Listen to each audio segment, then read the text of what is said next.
It would have been the goal of any competent government to bring an end to destructive Buy America policies that block Canadian workers and businesses from state and local projects south of the border.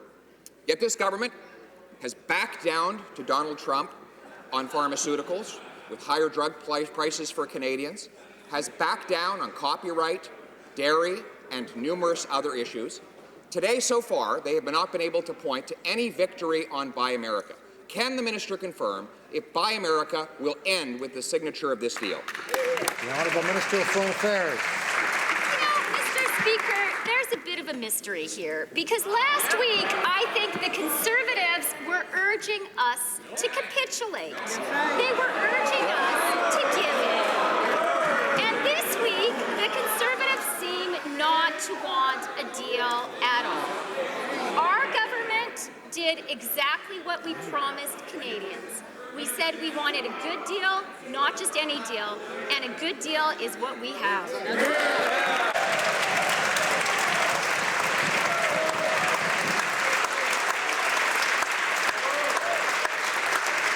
The Honourable Member for Carleton. Order. Well, it's funny that they would choose to use the word capitulate, because capitulate is precisely what they have done. They have capitulated on pharmaceuticals, allowing Trump to force higher drug costs on Canadian patients to boost American drug company profits. They've capitulated, allowing for caps on the growth of Canadian auto exports.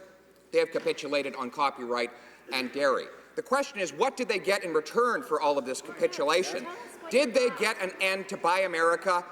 Yes or no? The Honourable Minister of Foreign Affairs.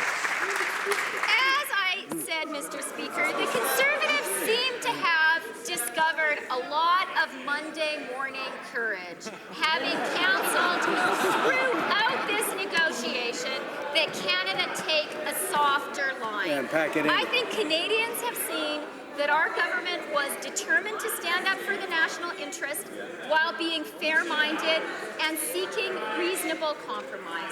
That's exactly what we've done, Mr. Speaker, and we got a good deal for Canadians. The Honourable Member for Carleton.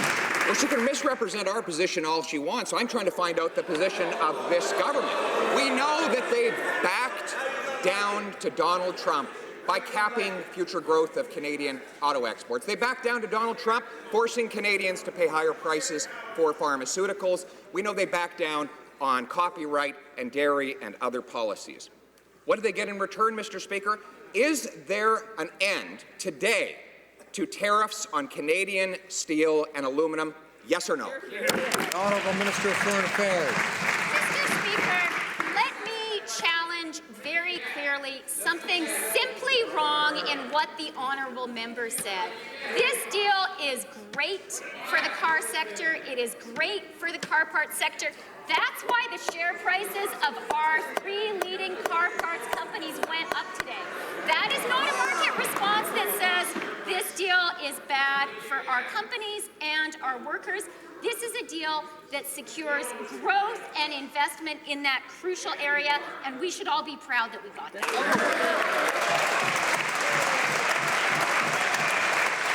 The Honourable Member for Carleton. Mr. Speaker, it's funny, the Liberals are trying to take credit for things we already had for 25 years. You know, they're trying to take credit for something that was negotiated under a previous Conservative government. We know what they sacrificed, what they gave up in backing down to Donald Trump. Higher drug costs for Canadian consumers and higher profits for American companies. We know they gave up a lot for Donald Trump, but what about on softwood lumber? Tariffs have killed jobs in the forestry industry in Canada for a long time. Have they finally put an end to Trump's tariffs on softwood lumber? Yes or no? Honourable Minister of Foreign Affairs. Mr. Speaker, let me tell you what we got for the softwood lumber industry.